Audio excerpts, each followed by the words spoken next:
Assalamualaikum warahmatullahi wabarakatuh. Jumpa lagi bersama saya Adi di channel Ngulik Sejarah. Dan pada video kali ini saya akan kembali lagi membacakan suatu kisah misteri. Kali ini berjudul tentang sebuah kisah bungkusan kain kafan di kuali sop buntut. Cerita kali ini ditulis oleh akun yang bernama Mbak Reni Sukesti. Nantinya kalian juga bisa mengunjungi thread beliau secara langsung ya teman-teman. Linknya nanti akan saya taruh di kolom deskripsi video kali ini. Yuk, daripada kita lama-lama, daripada kita penasaran bagaimana sih kisahnya, mari kita langsung saja menuju ke ceritanya. Perhatikan baik-baik, karena ceritanya akan segera saya mulai.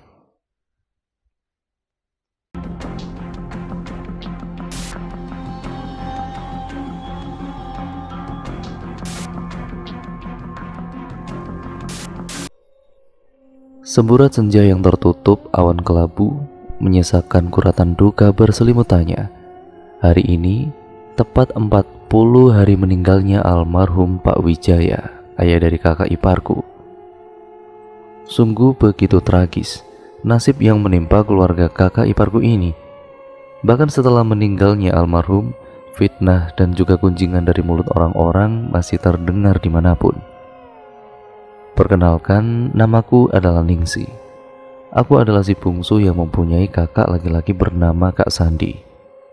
Kami sama-sama sudah menikah dengan jarak 4 tahun lamanya. Kak Sandi ini menikah dengan perempuan yang aku panggil di kemudian hari dengan panggilan Kak Naura. Aku dan juga Kak Naura sangat akrab meski usia kami terpaut cukup jauh. Kami sama-sama belum mempunyai anak. Meski begitu, kami selalu berikhtiar agar segera diberikan momongan. Apalagi Kak Naura sudah menikmati 5 tahun lamanya pernikahan.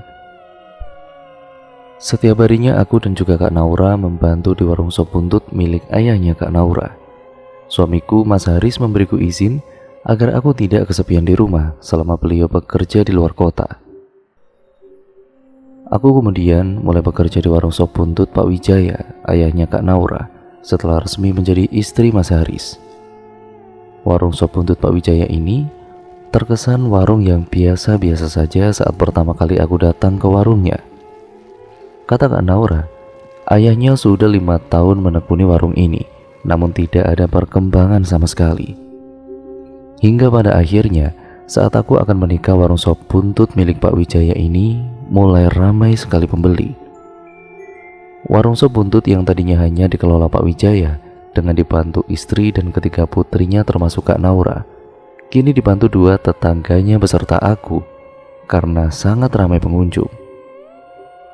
Ditambah lagi waktu jam istirahat kami sangatlah kewalahan menghadapi pembeli. Aku merasa sangat senang bisa ikut membantu di warung ini. Meski hanya mondar-mandir mengantarkan pesanan makanan yang dipesan, semuanya mendapatkan pekerjaan sendiri-sendiri. Walaupun jika ada yang membutuhkan bantuan, kami akan saling membantu. Semua pekerjaan di warung ini dapat kita lakukan. Namun untuk penyajian porsi masakan di kuali depan, hanya Pak Wijaya sendiri yang boleh memegangnya. Kak Ningsih, itu di meja depan ada yang mau pesan lagi, ucap Nana, tetangga yang ikut bekerja di warung itu. Oh iya ya, sahutku. Aku pun kemudian mendatangi meja tempat orang tersebut ingin memesan lagi. Maaf, ada yang bisa saya bantu? Tanyaku dengan ramah. Maaf mbak, boleh minta seledrinya lagi nggak? Pintanya. Aku pun lalu mengambil mangkok pembeli itu, lalu membawanya ke meja dekat kuali untuk menambahkan seledri yang kurang. Saat akan tiba di meja, aku tidak melihat Pak Wijaya di tempat, sehingga aku pun menoleh ke arah Kak Naura yang tidak jauh berada di sampingku. Kak, ucapku ragu. Iya dek, ada apa? Ada yang mau nambah seledri nih, sahutku. Ambil saja sana, ujarnya kemudian. Aku kemudian yang mendapatkan izin dari Kak Naura lalu mengambil seledri yang berada di dekat kuali. Saat penetraan ini tidak sengaja melihat ke kuali, mata ini menangkap sesuatu yang tidak wajar dalam kuali tersebut. Karena terlanjur penasaran, aku pun kemudian berniat melihat benda aneh itu dengan menggunakan adukan yang berada di atasnya. Kamu, ucap Pak Wijaya dengan nada sedikit keras. Astagfirullahaladzim, maaf pak, Lekasku kemudian letakkan adukan itu dan pergi secepatnya. Tidak ada yang mendengar Pak Wijaya saat memanggilku dengan nada yang keras itu. Karena warung sangat ramai, aku begitu takut dan penasaran dengan apa yang Pak Wijaya lakukan tadi. Setelah memberikannya sop buntut pada orang yang tadi memesan, lekas aku sibukkan diriku kembali dengan bekerja agar rasa penasaranku itu hilang.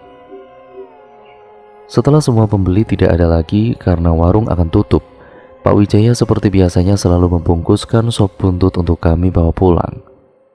Namun hal yang tidak terduga pun terjadi. Sikap Pak Wijaya yang tadi sedikit kasar padaku kini kembali hangat seperti sebelumnya. Walaupun dari perkataan yang beliau lontarkan terdengar biasa, namun ada penekanan yang beliau berikan kepadaku. "Nak, lain kali kamu jangan ulangi lagi ya. Nanti kalau salah memberi bumbu, rasanya jadi beda," kata yang menekan meski pengucapannya dengan hangat apapun itu. Setelah menerima bungkusan sop itu, aku dan juga Kak Naura pulang ke rumah kami. Ya, aku dan juga Kak Naura tinggal bersama di rumah keluargaku. Ibu dulu pernah berpesan sebelum anak-anaknya menikah bahwa ibu sangat senang jika kedua anaknya tetap tinggal bersama ibu mereka meskipun sudah menikah. Sepanjang perjalanan pulang, aku hanya bisa diam. Bahkan setelah sampai pun aku masih seperti itu. Hingga malam tiba saat kami berkumpul, aku memilih untuk menghabiskan waktuku di kamar. "Ningsih," terdengar suara seseorang memanggilku. Aku yang masih belum bisa nyenyak tidur meski waktu sudah menunjukkan pukul 10 malam, bangun dari ranjangku dan memeriksa keadaan sekitar. Lampu di luar kamar semuanya sudah dimatikan dan tidak melihat siapapun di luar kamar setelah membuka pintu. Aku masih berpikiran positif, mungkin aku tadi salah mendengar. "Ningsih," terdengar lagi suara yang memanggilku saat aku sudah menyelimuti tubuhku. Aku mulai merasakan ada yang tidak beres. Suara orang yang memanggilku terdengar asing dengan nada serak lelaki tua yang bukan suara ayahku. Segera aku pejamkan mata ini, berharap suara itu tidak terdengar lagi. Belum 5 menit ku pejamkan mata ini. Brak! Ku edarkan pandanganku setelah mendengar suara benda jatuh. Lekas aku ambil figura yang terpampang fotoku dan memungutnya dari lantai. "Ningsih." Suara itu terdengar lagi. Dengan segera aku tutupi diriku menggunakan selimut. Aku merasakan ketakutan yang pada saat mendengar suara yang memanggilku semakin dekat. Ku coba membaca doa semampuku. Hingga tidak terasa aku mulai ngantuk dan tertidur. Suara azan subuh samar-samar terdengar. Ku buka mata yang masih sangat mengantuk.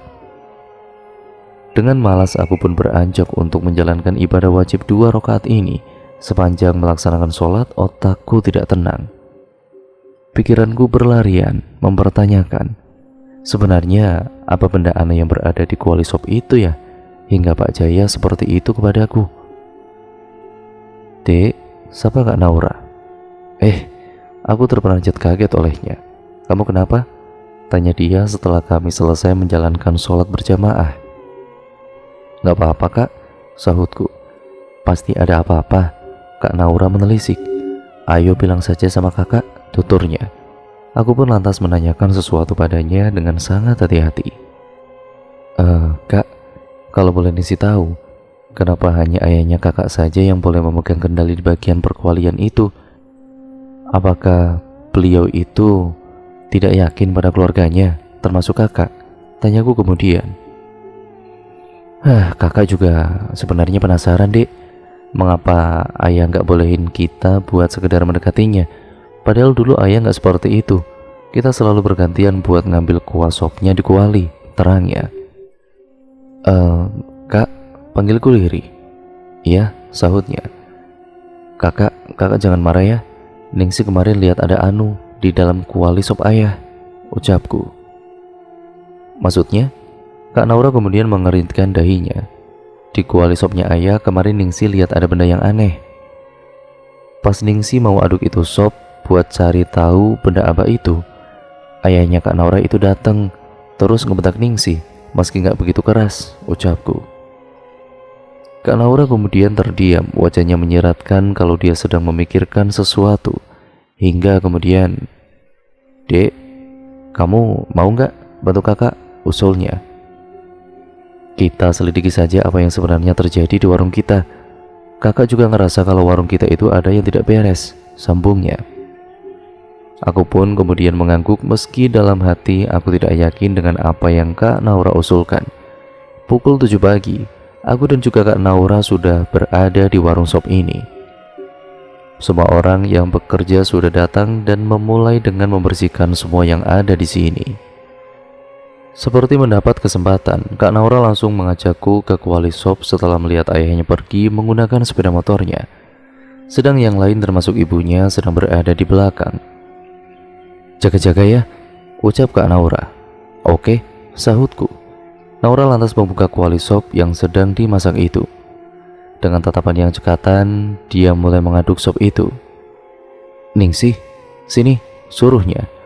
Aku pun kemudian mendekat dan betapa kagetnya kami saat melihat sesuatu yang tidak lazim berada di kuali sop yang sangat menggiurkan ini. Tangan kami menutup rapat-rapat mulut ini, berharap ini tidak seperti yang kami bayangkan. Kak Naura cepat-cepat menutup kembali kuali yang sedang digunakan untuk memasak itu dan meletakkan kembali centong pengaduknya. Aku pun lantas melakukan pekerjaanku yang tadi tertunda, dan Kak Naura pun langsung menyusul menyapu bagian tengah saat mendengar suara motor ayahnya mendekat. Dengan hati yang berkecamuk, aku mengelap meja-meja tamu dengan keringat yang mengucur deras. Aku dan juga Kak Naura harus terlihat seperti biasanya. Tidak boleh ada rasanya curiga dari kami yang terlihat. Waktu sudah menunjukkan sore hari. Saat pelanggan terakhir selesai mendapatkan pesanannya dan sop sudah habis juga. Aku dan juga Kak Naura lantas pulang ke rumah kami. Sesamanya di rumah, aku dan juga Kak Naura langsung ke kamar kami masing-masing dan akan berkumpul untuk menjalankan sholat berjamaah.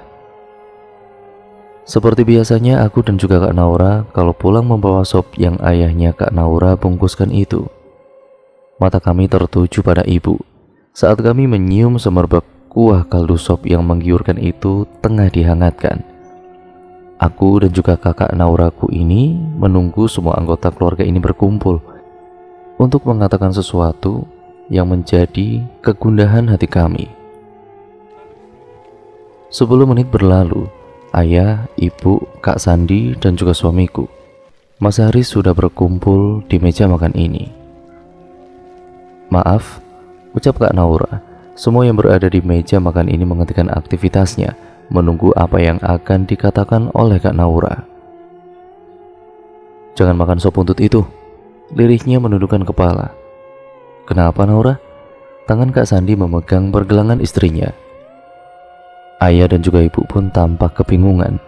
Sedangkan Mas Haris yang tadi siang baru pulang dari luar kota kebingungan juga. Kak Naura lalu menceritakan semua yang kami lakukan tadi itu di warung sop buntut dengan kepala menunduk sambil terisak tangis.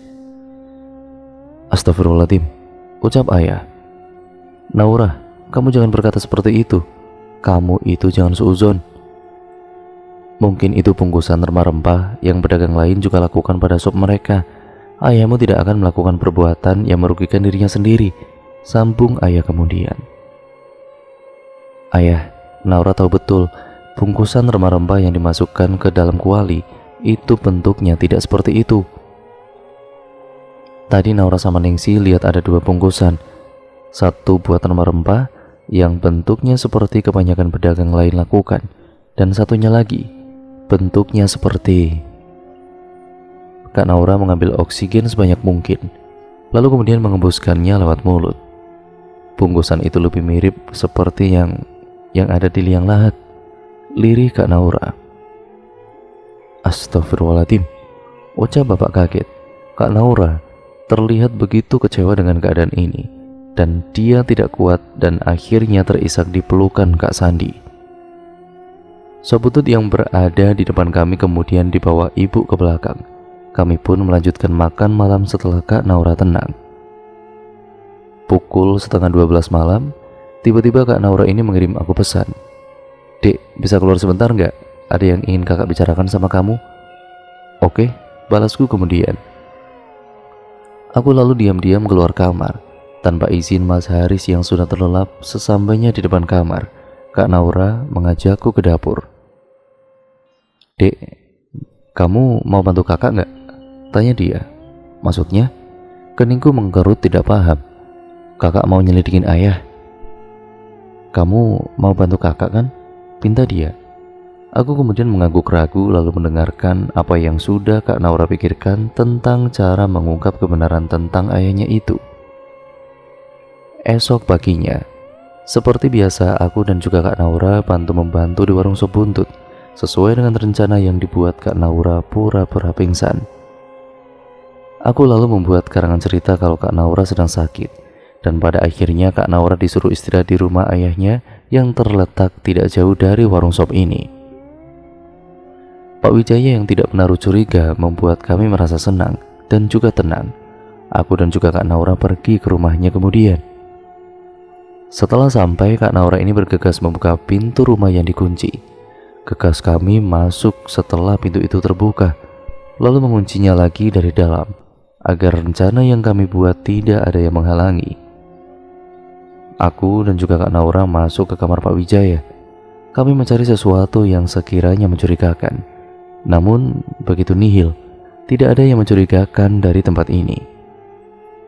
Aku merasa kehausan dan meminta tolong Kak Naura untuk mengambilkanku minuman. Dek, teriak Kak Naura. Aku yang mendengar teriakan itu berlari mendatanginya. Begitu kagetnya aku ketika melihat Kak Naura ini berdiri di depan ruangan yang penuh dengan barang-barang aneh. Ini apa Kak? Tanyaku. Kakak juga gak ngerti, ayo kita cari tahu, suruhnya. Aku dan juga Kak Naura lalu masuk ke ruangan ini.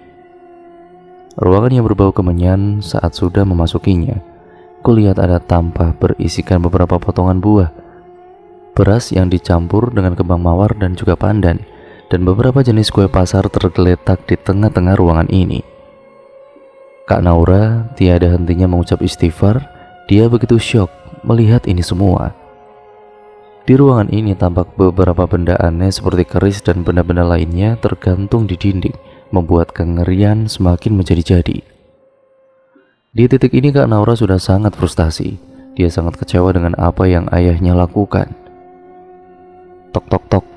Terdengar suara ketukan pintu dari luar. Aku dan juga Kak Naura bergegas keluar dari ruangan ini. Setelah Kak Naura membukanya, ternyata Bu Wijaya yang datang. Dengan wajah yang sudah terlanjur dipenuhi amarah, Kak Naura menanyakan tentang apa yang sebenarnya terjadi pada keluarga ini. Bu Wijaya, ibunya Kak Naura, tampak bingung dengan apa yang putrinya katakan. Kak Naura lalu menceritakan semua yang dia lihat. Kulihat wajah Bu Wijaya tampak sayu saat mendengar penuturan dari putrinya. Nak, ibu minta maaf nak. Begitulah lirihnya, membuat Kak Naura berhenti berbicara. Aku dan juga Kak Naura sama-sama diam. Melihat Bu Wijaya kini menangis meminta maaf, Kak Naura lalu cepat-cepat memeluk ibunya, menenangkan agar ibunya mau bercerita. Bu Wijaya pun menceritakan tentang apa yang sebenarnya terjadi. Nak, maafkan ayahmu, ujar Bu Wijaya. Aku dan juga Kak Naura masih mendengar apa yang dikatakan Bu Wijaya. Ayah sudah kelewatan, tapi jangan pernah kamu membencinya ya nak. Dia ayahmu. Dia yang berjuang untuk kebahagiaan keluarga ini. Meski, ucapnya terpotong. Meski ayahmu memilih jalan yang pintas, lirihnya. Jadi ibu mengetahui semua ini? Tanya Kak Naura marah. Iya, maafkan ibu ya nak. Bu Wijaya kemudian menangis. Bu Wijaya lantas memeluk putri sulungnya itu. Dia mengucapkan beberapa kali maaf padanya. Ibu, Kak Naura melepas pelukan ibunya. Astagfirullahaladzim. Ibu tahu kan kalau perbuatan yang dilakukan ayah itu dosa, sambungnya dengan amarah yang kian menjadi-jadi. Aku yang berada di tengah-tengah mereka merasa prihatin. Melihat keadaan ini, aku ingin membawa pergi Kak Naura dari sini. Maafkan ibu nak. Tiada hentinya Bu Wijaya meminta maaf pada anaknya. Ibu kenapa tidak cegah ayah melakukan semua ini? Teriaknya. Ibu bingung, Nak. Ibu tidak bisa mencegahnya. Ayahmu sudah terbutakan mata hatinya, Nak, sahut Bu Wijaya. Tapi yang dilakukan ayah itu salah, Bu. Ayah bersekutu dengan setan, ucap Kak Naura. Kamu gak ngerasain apa yang kami lalui, Nak. Ayah berbuat seperti itu karena tidak ada lagi yang bisa kami lakukan. Bu Wijaya membela. Dengan bersekutu, dengan menjadi budak setan sebagai jalan pintasnya, gitu, teriak Kak Naura menjadi-jadi. Plak! Bu Wijaya menampar putrinya. Tutup mulutmu, Naura. Jangan jadi anak pembangkang yang tidak tahu apapun. Jangan menyalahkan ayahmu yang sudah berbuat seperti itu. Dia melakukan ini semuanya demi keluarga, demi kamu, Naura, teriak Bu Wijaya. Kak Naura lalu tertawa pilu dengan memegangi pipinya yang ditampar oleh ibunya sendiri. Astagfirullahaladzim, Naura, maafin ibu, ucap Bu Wijaya menyesal. Puas ibu, sudah puas ibu ngelakuin ini semua kepada Naura, ucap Kak Naura. Nak, ibu terbawa emosi, maafin ibu, Nak, ucap ibunya lagi kemudian penuh penyesalan. Naura kecewa berat sama ibu. Naura benci sama ibu. Naura kecewa. Kak Naura lantas menyeret tanganku meninggalkan ibunya. Naura, jangan pergi, Naura. Jangan pergi, Nak. Kamu harus tahu kalau sebenarnya kamu yang di... Langkahku dan juga Kak Naura terhenti saat ibunya Kak Naura berhenti berucap pula. Aku yang apa? Tanya Kak Naura menoleh ke belakang. Kamu yang akan ditumbalkan oleh ayahmu sendiri. Lirik Bu Wijaya menundukkan kepalanya. Kak Naura kemudian lunglai, jatuh namun dalam keadaan sadar. Ayah jahat, ibu jahat, teriak Kak Naura. Air mata menurun begitu saja mendengar pengakuan ibunya. Sungguh begitu kejam keluarga yang diharapkan bisa selamanya menjaganya. Bahkan setelah menikah, malah menjadi ancaman terbesar untuk melangsungkan kehidupan. Ada apa ini? Tanya seseorang, berhasil membuat kami semuanya menoleh padanya. Dengan langkah tertatih, setelah susah payah untuk berdiri, Kak Naura mendatangi pemilik suara itu. Ayah jahat, teriak Kak Naura. Ya, pemilik suara itu adalah ayahnya Kak Naura, yaitu Pak Wijaya. Pak Wijaya yang belum mengerti tentang keadaan ini merasa sangat bingung sekali.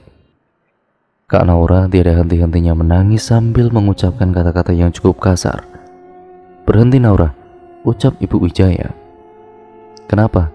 Kenapa ibu suruh Naura berhenti? Sahut Kak Naura dengan amarahnya. Bu, jangan marahi anak kita ucap Pak Wijaya terpotong. Sudah ya, dia sudah tahu semuanya, ucap Bu Wijaya dengan lantang. Pak Wijaya yang mendengar kata-kata istrinya pun langsung gelagapan. Sambil melihat Kak Naura yang begitu marah besar, Pak Wijaya mendekati putrinya itu. Nak, lirik Pak Wijaya. Brak! Pak Wijaya jatuh ke lantai setelah didorong oleh Kak Naura. Naura, jangan kelewatan kamu, bentak Pak Wijaya. Kenapa? Naura hanya dorong ayah, gak sampai menumbalkan ayah, cebik Kak Naura. Naura, minta maaf sama ayah, suruh ibunya. Kak Naura hanya berdecil lalu pergi dari rumahnya. Ku dengar suara ayah dan juga ibunya Kak Naura masih terus berteriak hingga kami sampai di teras rumah tetangga. Kak Naura pun hanya menangis sepanjang perjalanan hingga kami sampai di warung sop miliknya. Aku dan juga Kak Naura lantas mengambil barang-barang milik kami dan pulang ke rumah. Assalamualaikum, ucapku saat memasuki rumah. Kulihat Kak Naura ini begitu frustasi sampai dia tidak mengucapkan salam. Kak Naura langsung masuk ke kamarnya hingga membuat orang yang berada di ruangan tamu ini merasa kebingungan. Dek, panggil Mas Haris, seraya menepuk kursi di sampingnya. Aku yang mendapatkan kode dari suamiku lalu duduk di sebelahnya. Aku yang merasa kalau ini adalah privasi dari Kak Naura, tidak berani untuk menceritakan apa yang sebenarnya terjadi dengannya pada keluargaku ini. Kami sama-sama terdiam dengan pikiran kami masing-masing, Kak Sandi yang berada di antara kami memilih untuk memberikan waktu sendiri buat istrinya. Sepertinya Kak Sandi paham betul apa yang terjadi dengan istrinya itu, meski tidak tahu permasalahannya apa itu. Lebih dari 2 jam kami berada di ruangan ini tanpa berpindah sedikit pun. Waktu menunjukkan pukul 2 siang, namun tidak ada tanda-tanda Kak Naura akan keluar dari kamarnya. "Wah, tolong, tolong!" teriak Kak Naura dari dalam. Kami semua terkejut dan segera menyusul Kak Naura ke kamarnya. "Naura!" teriak Kak Sandi, melihat istrinya ketakutan di pojokan kamar. "Astagfirullahaladzim," ucap ayah dan juga ibu. Masih dengan ketakutannya, Kak Naura tidak berhenti menangis dan memeluk Kak Sandi. Ayah memberi kami isyarat agar keluar dari kamar Kak Naura. Kami pun kemudian duduk kembali di ruangan tamu, meninggalkan Kak Naura dan Kak Sandi di dalam kamarnya. "Duk, sebenarnya apa yang terjadi? Katakan," ucap ayah. Aku yang sudah tidak tahu harus apa, lantas mengatakan semua yang terjadi hari ini. Semua orang begitu terkejut mendengar penuturanku. Kami semua merasa kasihan dengan apa yang terjadi pada Kak Naura. "Gimana baiknya ayah?" tanya Mas Haris. Ayah tampak berpikir keras begitu rumit permasalahan yang terjadi ini. Satu sisi, menantu yang sudah dianggap putrinya sendiri akan dijadikan tumbal. Dan sisi lainnya, yang menjadikan dia tumbal adalah ayahnya sendiri. "Tolong!" terdengar teriakan Kak Sandi. Seketika kami berlari ke arah kamar itu. "Astagfirullahaladzim," ucap kami bersamaan. "Ayah, tolong!" Kak Sandi memegangi istrinya yang tengah mencekik dirinya sendiri. Ayah yang melihat itu semua, dia langsung menahan tangan Kak Naura agar tidak sampai melukai dirinya sendiri. Dengan bantuan ayah dan juga Mas Haris, Kak Naura dapat ditenangkan. Meski butuh tenaga yang lebih, Kak Naura yang tengah pingsan lalu diikat tangannya agar tidak sampai mengulang kejadian barusan. Setelah menimang-nimang, ayah dan juga Mas Haris lalu pergi ke rumah Kiai Abdullah, Pak Kiai di desa ini. Karena rumah beliau tidak terlalu jauh, mereka sampai di rumah Pak Kiai sebelum asar. Ayah dan juga Mas Haris lalu sholat berjamaah dengan Pak Abdullah, karena waktu sudah masuk waktu sholat asar sebelum ke rumah kami. Ketika mereka akan sampai, Pak Abdullah ini menghentikan langkahnya saat di depan rumah. "Astagfirullahaladzim," ucapnya. "Ada apa, Pak?" Begitulah tanya ayah. "Ayo kita langsung ke dalam," titah Pak Abdullah. Ayah dan juga Mas Haris hanya menurut apa yang dikatakan oleh Pak Kiai itu. Pergi kamu dari sini," teriak Kak Naura. Pak Abdullah yang seperti tahu akan suatu hal, dia langsung meminta ditunjukkan di mana keberadaan menantunya itu. Pak Abdullah begitu prihatin melihat Kak Naura yang tengah diikat dan dalam keadaan seperti itu. Kak Naura berteriak-teriak histeris saat Pak Abdullah menyentuh keningnya. Kami semuanya kaget dengan apa yang Kak Naura lakukan. "Yang di sini semuanya langgengkan bersolawat," saran Pak Abdullah. Kami pun kemudian menurut apa yang dikatakan olehnya. "Panas, panas," teriak Kak Naura. "Keluar kamu dari sini," ucap Pak Abdullah tidak kalah kerasnya. "Manusia ini milikku, dia milikku," kata Kak Naura yang suaranya sudah berubah seperti suara lelaki tua. Kami semua terkejut mendengar apa yang dikatakan oleh Kak Naura. Aku menangis melihat Kak Naura seperti ini. Dengan bersolawat yang ku bisa, kulantunkan agar Kak Naura ini lekas sadar. Pak Abdullah dengan segala usahanya terus mencoba untuk mengeluarkan makhluk mengerikan yang kini tengah bersemayam di tubuh Kak Naura. Waktu semakin sore, makhluk itu seperti kelelahan menghadapi Pak Abdullah. Kami terus melanggengkan bersolawat dan berdoa agar Kak Naura lekas sadar. "Alhamdulillah," ucap kami serentak saat makhluk yang merasuki Kak Naura sudah dapat dikeluarkan. Kak Naura langsung pingsan setelah makhluk itu keluar dari tubuhnya. Pak Abdullah lalu memberitahu kami semuanya tentang apa yang dialami oleh Naura. Ayah dan juga ibu, begitu pun juga aku dan Mas Haris, tampak syok saat mengetahui makhluk yang mengerikan itu adalah makhluk yang akan mengambil jiwa Kak Naura untuk dijadikan budak olehnya. Pak Abdullah juga menjelaskan saat tadi berperang lewat batin, makhluk itu adalah majikan dari ayahnya Kak Naura yang sudah membuat perjanjian dengannya.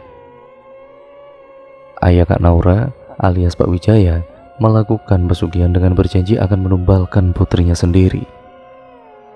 Lantas kami semua berucap syukur saat Pak Abdullah ini memberitahu kami bahwa Kak Naura sudah terbebas dari makhluk yang mengerikan itu. Lalu kemudian terdengar suara HP Kak Naura yang berada di tasku. Saat aku melihat layar benda pipi ini, kulihat nama ibunya Kak Naura.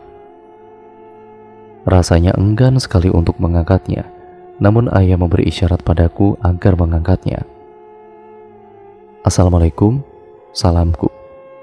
Naura, di mana Naura? Tanya ibunya Kak Naura tanpa membalas salamku. Kak Naura sedang istirahat, jawabku ketus. Kasih tahu dia agar kesini, kata ibunya Kak Naura. Kak Naura lagi istirahat, dia habis pingsan. Kalau ada yang mau dikatakan, katakan saja. Nanti aku sampaikan. Selorohku agak kasar. Ibu dan juga ayah geleng-geleng kepala melihat tingkahku yang kepalang kesal. Nak, tolong, ucap Bu Wijaya kini tampak terisak. Aku yang sudah kesal dengan ibunya Kak Naura ini jadi prihatin saat beliau meminta tolong. Nak, tolong nak, ayah Naura. Brak, sambungan telepon terputus begitu saja setelah terdengar suara benda jatuh. Aku yang tadinya acuh saat Bu Wijaya meminta pertolongan, kini merasa penasaran dengan apa yang terjadi di rumahnya. Duk, ada apa? Tanya ayah penasaran. Ibunya Kak Naura tadi telepon. Dia meminta tolong, ucapku, dan terus? Tanya ayah antusias. Ningsi yang gak ngerti, tadi ada suara benda jatuh, terus terputus sambungan teleponnya, terangku. Astagfirullahaladzim, adik gak boleh seperti itu, ucap ibu menasihatiku. Ayah dan juga ibuku kemudian bangkit setelah mendengar penuturanku. Dengan membawa kunci mobil, ayah dan ibu keluar setelah berpamitan dengan Kak Sandi. Begitupun dengan Kiai. Aku yang penasaran pun mengikuti kemana perginya orang tuaku bersama Mas Haris. Sesuai dengan yang aku duga, ayah mendatangi kediaman orang tua Kak Naura. Assalamualaikum, ayah mengucapkan salam. Bu Wijaya tergopoh-gopoh setelah mendengar salam ayah. Tanpa menjawab salam terlebih dahulu, Bu Wijaya langsung meminta bantuan kepada kami. Kami pun mengikuti kemana perginya Bu Wijaya. Setelah kami sampai di kamar Pak Wijaya, kami melihat Pak Wijaya dalam kondisi yang sangat memprihatinkan. Pak Wijaya tengah meringkuk di pojok kamar sambil meracau tidak jelas. Beliau terlihat sangat ketakutan dengan lebam kebiruan yang mengisi setiap inci tubuhnya. Kiai Abdullah yang melihat itu pun dengan segera meminta izin Bu Wijaya untuk memeriksanya dan Bu Wijaya mempersilahkan. Aku yang melihat kondisi Pak Wijaya merasa kasihan, namun rasa hormatku untuk beliau telah menguap begitu saja. Astagfirullahaladzim, ucap Pak Abdullah. Kami sontak kaget melihat Pak Abdullah ditendang oleh Pak Wijaya hingga jatuh tersungkur. Pak Wijaya sepertinya sedang tidak baik-baik saja. Beliau kerasukan makhluk hingga berbuat seperti itu. Dengan tatapan mengintimidasinya, Pak Wijaya ini memindai wajah kami satu persatu. Aku begitu ketakutan saat ditatap lama olehnya, hingga tiba-tiba Pak Wijaya mendekat ke arahku. Dengan mata yang membelalak, Pak Wijaya ini hendak melukaiku, namun ditepis oleh Mas Haris. Pak Abdullah dan juga ayah seketika menahan agar tidak sampai melukaiku. Ibu yang sedari tadi melihat pemandangan ini lantas membawa diri ini melangkah jauh dari kamar Pak Wijaya. Masih dalam keadaan syok, ku genggam tangan ibuku dengan erat. Istighfar, Duk, nasihat ibuku. Dek, tenangkan dirimu ya, ucap Mas Haris. Aku tidak bisa mencerna keadaan ini. Masih teringat tadi saat Pak Wijaya ingin melukainya dengan tatapan yang mengerikan. Setelah berhasil menenangkan diriku, aku lalu diajak ibu untuk pulang. Mas Haris pun ikut membantu ayah dan juga Pak Abdullah untuk memegangi Pak Wijaya, sehingga tidak bisa mengantarkan kami yang akhirnya pulang dengan berjalan kaki. Di rumah Pak Wijaya, ayah, Pak Abdullah, dan juga Mas Haris tengah berusaha untuk menyadarkan Pak Wijaya. Astagfirullahaladzim, siapa kamu? Tanya Pak Abdullah. Jangan sok kamu, pergi dari rumahku, bentak Pak Wijaya. Istighfar mas, istighfar, ayah menasihatinya. Kalian ini tidak usah mencampuri urusanku, pergi dari sini, bentaknya. Pertengkaran yang terjadi di sela-sela Pak Abdullah tengah menyadarkan Pak Wijaya. Dengan tubuh yang tidak lagi muda, Pak Wijaya terlihat begitu kuat menghadapi ayah dan juga Mas Haris. Ayah dan juga Mas Haris seperti kewalahan saat mencoba memegangi tangan Pak Wijaya yang sudah tua itu. Seperti mendapat sambungan energi dari makhluk yang tengah merasukinya. Pak Wijaya ini tidak berhasil ditangani dengan hanya bermodalkan kekuatan lahiriah. Pak Abdullah yang mengerti keadaan ini langsung duduk bersila dan membaca amalan yang beliau punya itu. Setelah beberapa saat Pak Wijaya meraung kesakitan, benda-benda yang ada di dinding saling berjatuhan. Angin yang tiba-tiba muncul dengan kencang menambah suasana menjadi mencekam. Beliau kemudian menjambak rambutnya sendiri dengan tubuh yang sudah terkulai di lantai kamar. Tak sampai di situ saja, beliau juga berguling-guling kepanasan. Dengan sisa kekuatan yang beliau miliki, Pak Wijaya berhasil berdiri dan hendak menyerang Pak Abdullah. Orang aneh, berhenti, berhenti kau menyerangku, umpat Pak Wijaya. Ayah dan juga Mas Haris tanpa dikomando langsung melindungi Pak Abdullah dengan menjatuhkan Pak Wijaya seperti keadaan sebelumnya.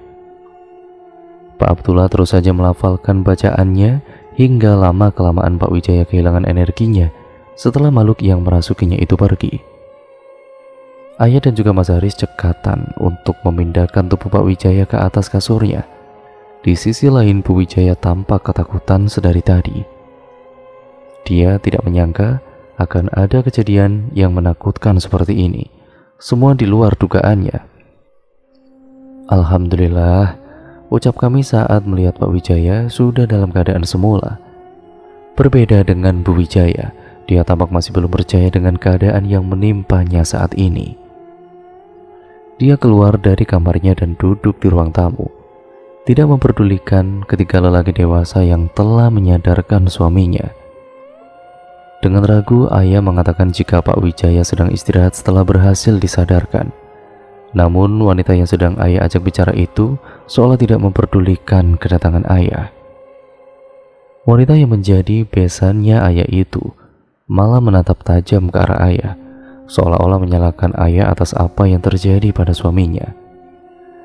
Mas Haris yang merasa ayah mertuanya itu tidak dihargai oleh Bu Wijaya, dia menggenggam tangan ayah dan mengajak beliau untuk segera pulang dari sini. Akhirnya ketiga lelaki dewasa yang menolong Bu Wijaya itu pulang, meski dalam keadaan yang menyedihkan karena tidak dihargai oleh orang tua Kak Naura. Sesamanya di rumah, ayah langsung masuk ke kamar. Aku, ibu, Kak Naura, dan Kak Sandi merasa bingung. Ya, di malam ini kami semuanya tengah menunggu kedatangan ayah dan juga Mas Haris. Kak Naura sudah membaik saat aku dan juga ibu baru saja masuk rumah. Setelah pulang dari rumahnya Kak Naura sangat khawatir tentang keadaan yang tidak baik-baik ini. Dia ngeyel tidak mau beristirahat, padahal ibu dan juga Kak Sandi sudah membujuknya. Dia tidak ingin istirahat di dalam kamar sebelum mengetahui kabar orang tuanya. Akhirnya kami semua menunggu di ruang tamu ini hingga kepulangan ayah dan juga Mas Haris. Meski setelah menunggu kepulangan ayah, kami malah dibuat risau dengan sikap ayah yang tidak seperti biasanya. Mas Haris yang juga memilih untuk langsung menuju kamarnya setelah memarkirkan kendaraan roda 4 itu membuat kami sama-sama bingung. Pak Abdullah sudah pulang setelah aku mengantarnya, ucap Mas Haris dengan singkat saat melewati kami di ruang tamu. Aku yang merasa tidak baik-baik saja dengan suamiku, lantas menyusulnya ke kamar setelah sebelumnya membuatkan teh hangat. Kulihat Mas Haris mengacak rambutnya dengan kesal di bibir ranjang tidur kami. Kupeluk pelan bahunya, lalu memberikan segelas teh hangat. Kulihat wajah kesal yang terbentuk. Beliau lalu mengatakan apa yang terjadi di rumah orang tua kakak iparnya itu. Meski dalam keadaan kesal, Mas Haris ini tidak pernah untuk berbuat tangan, apalagi sampai menyalahkan orang lain atas apa yang dia rasakan. Mas Haris tampak terisak saat tidak terima ayah mertuanya diperlakukan seperti itu. Dia seperti orang yang sangat terpukul meskipun ayah bukanlah orang tua kandungnya. Segera kupeluk badan kekar ini mencoba menenangkannya. Aku sangat bersyukur mempunyai suami yang sangat menghormati keluargaku. Di ruang tamu, Kak Naura dan juga Kak Sandi merasa bingung juga cemas. Ibu masuk ke kamarnya, lalu setelah aku ke kamarku, Kak Naura dan juga Kak Sandi merasa ada yang tidak baik-baik saja. Namun keduanya enggan untuk menanyakan hal itu karena situasi yang tidak memungkinkan. Tidak ada obrolan di ruang tamu seperti sebelum-sebelumnya. Biasanya kami akan mengobrol sampai larut malam setelah makan malam. Mas Haris memintaku untuk makan malam di kamar saja, sedangkan ayah dan ibu juga melakukan hal yang sama. Hanya Kak Sandi dan juga Kak Naura yang makan di ruang makan. Belum jam 10, semua lampu di rumah itu sudah dimatikan. Penghuni rumah yang biasanya ramai kini memilih menenangkan pikiran mereka masing-masing. Ayah, ibu, tolong, teriak Kak Sandi. Aku dan juga Mas Haris terbangun saat mendengar teriakan kakakku itu. Mas, ada apa ya? Ucapku. Nggak tahu. Yaudah yuk kita ke sana, ajak Mas Haris. Prang. Astagfirullahaladzim. Apa itu Mas? Terdengar suara benda jatuh dari luar. Dan kami pun segera keluar dari kamar ini. Karena bersebelahan dengan kamar Kak Sandi, kami segera masuk ke kamarnya. Betapa mengagetkan, Kak Sandi ini tengah bersusah payah menyelamatkan dirinya dari Kak Naura, istrinya sendiri. Astagfirullahaladzim, ucap ayah di belakangku. Ya, Kak Naura, ucapku dengan panik. Ayah lantas segera menelepon Pak Abdullah, memintanya untuk datang ke rumah kami. Sembari menunggu kedatangan Pak Abdullah, ayah dan juga Mas Haris mencoba melepaskan Kak Sandi dari cengkraman istrinya. Aku dan juga ibu hanya berada di depan pintu, takut dengan Kak Naura yang tengah kerasukan. Ayah dan juga Mas Haris ini tampak sekali kewalahan menghadapi Kak Naura yang tengah kerasukan itu. Assalamualaikum. Terdengar salam dari luar. Aku yang tahu betul itu suara Pak Abdullah langsung pergi dan membukakan pintunya. Tanpa basa-basi, Pak Abdullah ini menuju kamar yang aku tunjuk. Astagfirullah, astagfirullahaladzim, la ilaha illallah. Pak Abdullah mulai membacakan ayat kursi. Wah, kau laki-laki tua, biadab kau, umpat Kak Naura meraung-raung. Pak Abdullah tiada hentinya terus menyerang sosok yang ternyata makhluk yang dikirim oleh Pak Wijaya untuk melukai putrinya sendiri. Kurang lebih seperempat jam akhirnya sosok itu dapat dikeluarkan. Semuanya mengucap syukur Kak Sandi dan juga Kak Naura terselamatkan. Tapi kami langsung berpikir sejenak, jika Kak Naura sudah terbebas, maka untuk selanjutnya, tit, terdengar suara handphone berbunyi. Apa yang kami khawatirkan akhirnya terjadi. Ibunya Kak Naura menelepon kami dari nomor ayah. Ibu Kak Naura menangis histeris meminta pertolongan. Tanpa babi bu lagi, kami segera pergi ke kediaman orang tua Kak Naura. Assalamualaikum. Salam kami semuanya. Tidak butuh waktu yang lama, Bu Wijaya ini keluar dengan tergesa-gesa. Terlihat raut ketakutan dari wajahnya. Tanpa berbicara dengan ibunya, Kak Naura langsung ke kamar ayahnya hingga kedua adiknya tengah terpaku di ambang pintu. Kak Naura yang sudah tidak sabar langsung saja masuk. Astagfirullahaladzim, mata Kak Naura membelalak sempurna. Ayah, Cerit Kak Naura. Kami yang masih di luar rumah pun langsung masuk menuju arah suara itu berasal. Kak Naura menangis histeris. Kami juga syok melihat keadaan yang sangat menakutkan ini. Mas Haris langsung memelukku, membenamkan diri ini di badan kekarnya. Kedua adik Kak Naura juga Bu Wijaya, sama seperti halnya Kak Naura. Mereka menangis histeris melihat ayah mereka mati mengenaskan dengan cara yang sangat tidaklah wajar.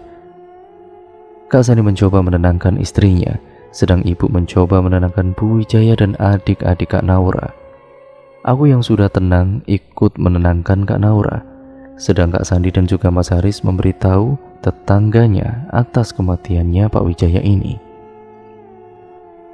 Pak Abdullah kini tengah membenarkan badan almarhum setelah diletakkan di ranjang kasur. Ya, mereka yang melakukan kontrak dengan sebangsa goib kebanyakan meninggalkan dunia ini dengan wajah yang sangat mengerikan. Para tetangga datang dan menunggui jenazah hingga pagi harinya. Pagi harinya, jenazah Pak Wijaya akan dikebumikan di tempat makam desa. Selama acara perumatan jenazah, ada saja hal aneh yang terjadi. Aku terus saja mendampingi Kak Naura untuk menguatkannya. Omongan para tetangga sungguh menusuk hati. Ya bagaimana tidak, dari mereka yang datang ke sini, mereka mengatakan kalau jenazah baunya sudah seperti bangkai. Padahal baru tadi malam Pak Wijaya meninggal dunia. Ditambah lagi, ada saja yang dikatakan oleh para warga dengan omongan mereka yang sungguh memuakkan. Mereka tidak henti-hentinya mengatakan yang jelek-jelek tentang si jenazah. Kak Naura seperti maklum dengan apa yang dikatakan oleh warga. Bahkan yang paling parah, saat mereka membicarakan tentang pesugihan yang dilakukan oleh ayahnya Kak Naura, mereka terus saja mengolok-olok jenazah yang sudah dibalut kain putih. Tidak dipungkiri, kematian Pak Wijaya yang tidak wajar ini memang begitu membuat kami merasa tertekan. Dari mulai merumah jenazah hingga sampai dimakamkan, ada saja kejadian di luar nalar yang terjadi. Alhamdulillahnya semuanya sudah selesai.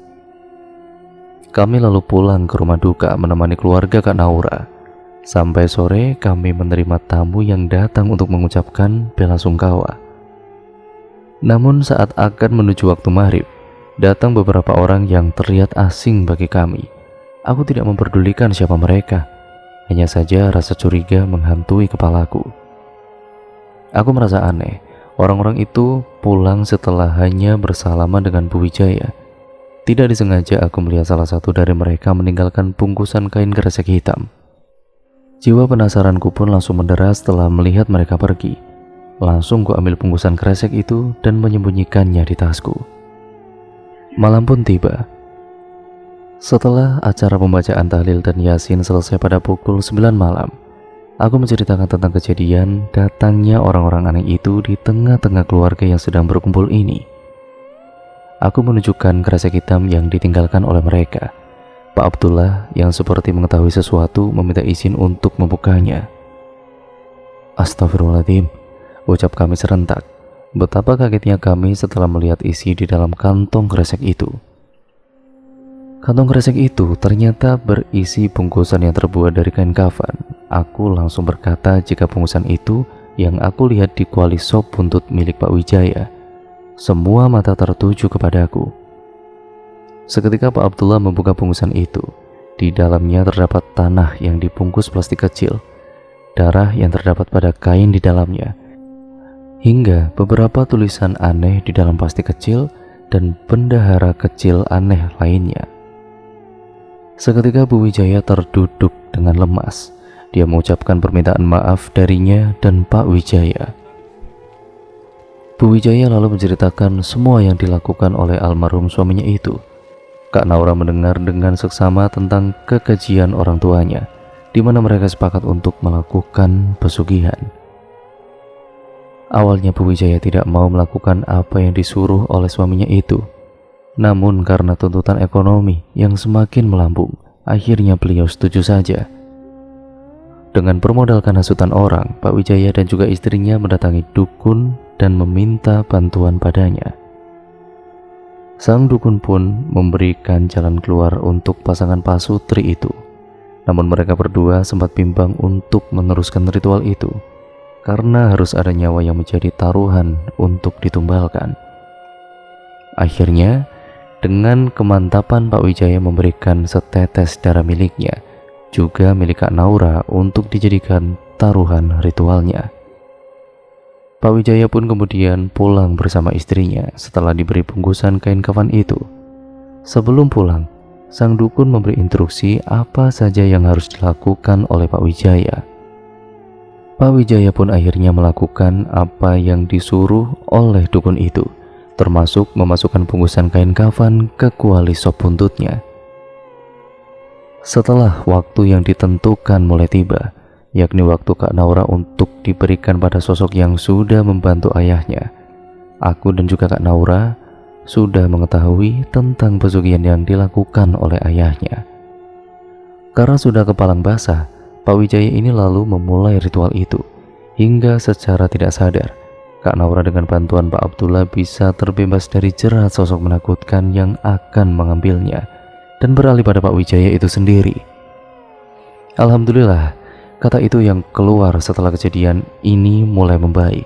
Kak Naura mulai luluh hatinya. Dia memaafkan perbuatan salah orang tuanya. Ayah dan juga ibu juga sudah memaafkan kesalahan besarnya itu. Sedangkan Kak Sandi belum sepenuhnya bisa ikhlas dengan apa yang mereka lakukan pada istrinya. Seminggu berlalu, kehidupan mulai berangsur membaik meski warung sop buntut belum dibuka kembali.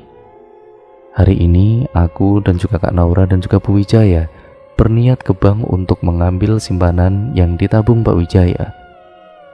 Saat Pak Wijaya meninggal, Bu Wijaya tidak memegang uang sama sekali, sehingga untuk semua biaya ditanggung oleh ayah. Hari ini Bu Wijaya akan melunasinya, meski ayah sudah melarangnya. "Mbak, saya mau ambil uang," ucap Bu Wijaya pada wanita yang bertugas di bank tersebut. Iya Bu, sebentar ya Bu," sahut ramah olehnya.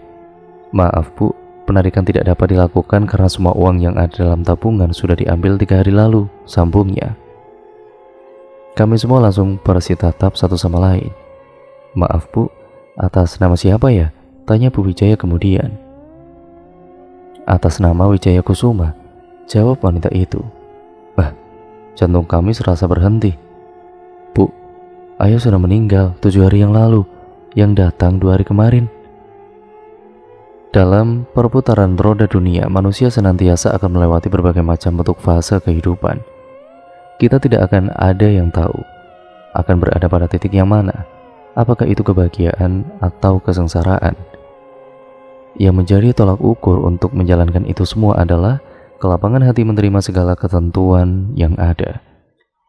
Tanamkan pada diri keimanan juga ilmu agama, agar terhindar dari kufur hati yang terbelenggu oleh ketidakterimaan melalui cobaan yang ada. Dan cerita pun akhirnya selesai sampai di sini ya teman-teman. Terima kasih untuk kalian semua yang sudah menyimak video kali ini dan cerita kali ini. Bagaimana menurut kalian cerita kali ini? Kalian bisa komen di bawah. Jangan lupa untuk kalian like, komen, dan share sebanyak-banyaknya agar channel ini menjadi channel yang jauh lebih baik lagi ya teman-teman. Dan terima kasih atas support kalian selama ini. Tanpa kalian channel ini tidak akan sampai sekarang ini. Jangan lupa like, komen, dan subscribe juga sebanyak-banyaknya untuk kalian yang belum. Sekian, terima kasih, dan pokoknya banyak pesan yang terkandung dalam cerita kali ini. Semoga kalian bisa mengambil sisi positifnya, membuang sisi yang buruknya ya teman-teman. Namun jadikan itu pembelajaran untuk kita semua agar kita menjadi manusia yang jauh lebih baik lagi. Sekian dan terima kasih. Apabila banyak kekurangannya ya teman-teman dalam saya membacakan narasi video kali ini. Sampai berjumpa di video terbaru selanjutnya. Wassalamualaikum warahmatullahi wabarakatuh.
кадре смотрите намного лучше.